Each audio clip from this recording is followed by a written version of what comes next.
दोस्तों, भारत दुनिया का पहला देश बन गया है जिसने चांद के दक्षिणी ध्रुव पर अपना लैंडर और रोवर उतारा है। ये हमारे लिए गर्व की बात है। जी हाँ दोस्तों, भारत का मिशन चंद्रयान-3 चांद पर सफलतापूर्वक उतर गया है। चंद्रयान-3 के सफल होने से भारत को बहुत फायदे मिलेंगे। चंद्रयान-3 मिशन के उद्देश्य है कि चंद्रमा की संरचना को बेहतर ढंग से समझने के लिए चंद्रमा की सतह पर उपलब्ध सामग्रियों पर प्रयोग करना और उनका अवलोकन करना है। चंद्रयान-3 की सफल लैंडिंग से भारत को देशों के विशिष्ट क्लब में प्रवेश करने में मदद मिलेगी। अब तक केवल अमेरिका, रूस और चीन ही सफल रहे हैं। चंद्रमा पर चंद्रयान-3 की सफल सॉफ्ट लैंडिंग भारत के लिए एक बड़ा कदम होगा, जिससे भारत में व्यापार को भी बढ़ावा मिलेगा।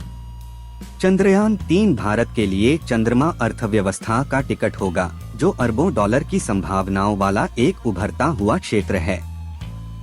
आज भारत की निजी अंतरिक्ष तकनीक अर्थव्यवस्था नई संभावनाओं से भरपूर है। कुछ साल पहले ही अनुमान लगाया गया था कि भारत का अंतरिक्ष उद्योग 2020 में $9.6 बिलियन का होगा। EY इंडिया के अनुसार यह आंकड़ा 2025 तक बढ़कर $13 बिलियन है। चंद्रयान-3 के प्रक्षेपण से इस क्षेत्र को महत्वपूर्ण बढ़ावा मिलेगा। चंद्रयान-3 के सफल प्रक्षेपण से निवेशकों का विश्वास बढ़ सकता है और अंतरिक्ष प्रौद्योगिकियों में अतिरिक्त निजी निवेश को बढ़ावा मिल सकता है। चीनी डेवलपर बोर्ड समूह ने 28 घंटे के अंदर चांगशा में 10 मंजिला बिल्डिंग का निर्माण किया है। उन्होंने पूर्वनिर्मित हिस्सों का उपयोग किया जो एक कारखाने में बनाए गए थे। फिर क्रेन का उपयोग करके सभी अपनी जगह पर लाए गए थे। उन्होंने सब कुछ जोड़ा और यहाँ तक कि बिजली, पानी और फर्नीचर भी फिट किया। कंपनी का कहना है कि इमारत भूकंप का सामना कर सकती है और इसे अलग करके कहीं और भी ले जाया जा सकता है। उम्र बढ़ने के विशेषज्ञ जोआओ पेड्रो डी मैगलहेस का मानना है कि नई तकनीक की मदद से इंसान संभावित रूप से 1000 से 20,000 साल तक जीवित रह सकता है।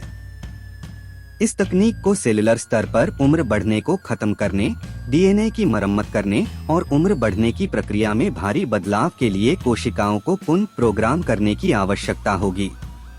वह लंबी उम्र वाले जानवरों जैसे बोहेड व्हेल और नग्न तिल चूहों पर शोध कर रहे हैं, ताकि लंबी उम्र के लिए उनकी अनूठी आनुवंशिक युक्तियों को समझ सकें।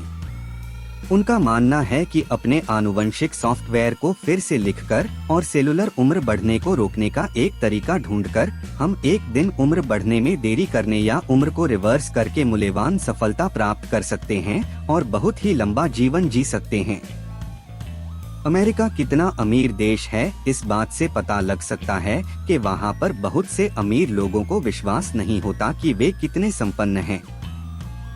1000 से अधिक धनी अमेरिकियों के एक हालिया सर्वेक्षण से पता चला है, जो लोग प्रति वर्ष कम से कम लगभग 1,40,00,000 रुपए कमाते हैं, जिसे हम भारत में बहुत अमीर कह सकते हैं, वे लोग अपने आप को बहुत गरीब महसूस करते हैं।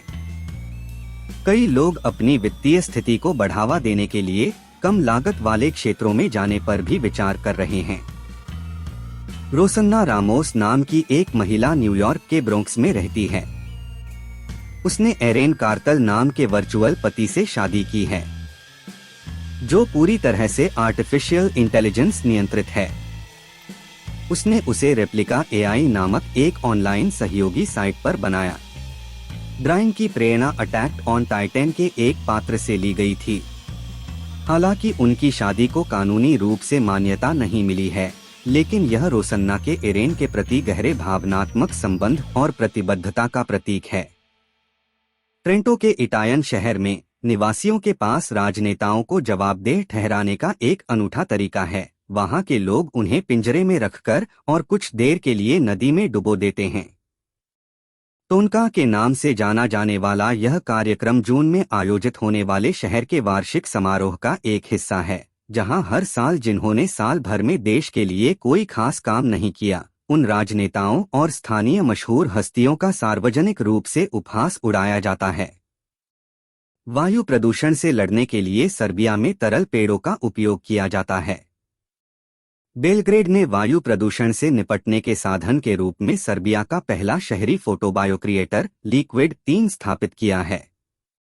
इस तरल वृक्ष में 600 लीटर पानी और सूक्ष्म शैवाल हैं, जो कार्बन डाइऑक्साइड को बांधते हैं और प्रकाश संश्लेषण के माध्यम से शुद्ध ऑक्सीजन का उत्पादन करते हैं। सूक्ष्म शैवाल कार्बन डाइऑक्साइड को बांधने में पेड़ की तुलना में 10 से 50 गुना अधिक कुशल हैं, जिससे वे जहां वृक्षारोपण सीमित हो सकता है, वहां शहरी स्थानों में वायु गुणवत्ता में सुधार के लिए एक मूल्यवान संसाधन बन जाते हैं। स्विट्जरलैंड में इंस्टीट्यूट लेरोजी, जिसे स्कूल ऑफ किंग्स के नाम से जाना जाता है, दुनिया का सबसे महंगा हाई स्कूल है, जिसकी ट्यूशन फीस हार्वर्ड यूनिवर्सिटी से भी अधिक है। स्कूल शानदार अनुभव प्रदान करता है, जिसमें एक स्वस्थ बुफे नाश्ता, बास्केटबॉल और स्कीइंग जैसी खेल गतिविधियां और हॉट चॉकलेट ब्रेक शामिल हैं। छात्र रात के खाने के लिए औपचारिक पोशाक पहनकर और बारी बारी से वेटर और स्टाफ के रूप में सेवा करके विनम्रता और कार्य नैतिकता भी सीखते हैं। इस स्कूल की फीस $1,33,000 प्रति वर्ष है। एक वैज्ञानिक ने भविष्यवाणी की है कि आप इस वर्ष के अंत तक अपनी चेतना अपलोड करने में सक्षम होंगे। डॉक्टर प्रतीक देसाई के अनुसार मनुष्य अपनी चेतना को कंप्यूटर पर अपलोड करने की क्षमता के माध्यम से इस वर्ष के अंत तक डिजिटल रूप से रहने में सक्षम होंगे। ऐसा एक कंप्यूटर वैज्ञानिक का मानना है कि यदि लोगों के पास अपने प्रियजनों की पर्याप्त वीडियो और वॉइस रिकॉर्डिंग है, तो इस बात की 100% संभावना है कि उनके रिश्तेदार हमेशा आपके साथ रहेंगे। यह किसी व्यक्ति के ट्रांसक्रिप्ट डेटा, वॉइस सिंथेसिस और वीडियो मॉडल के साथ संभव होगा, जिसे एआई सिस्टम में फीड किया जाएगा, जो फिर एक ऐसा अवतार बनाएगा जो नकल किए जा रहे व्यक्ति की तरह ही दिखेगा और काम करेगा। उत्तर कोरिया ने 2017 से जापान से $721 मिलियन चुराई है। ब्लॉकचेन विश्लेषण प्रदाता एलिप्टिक के एक अध्ययन के अनुसार उत्तर कोरिया के हैकर समूह ने 2017 से जापान से लगभग $721 मिलियन क्रिप्टोकरेंसी चुरा ली है। यह राशि ऐसे हमलों से होने वाले वैश्विक नुकसान का लगभग 30% है।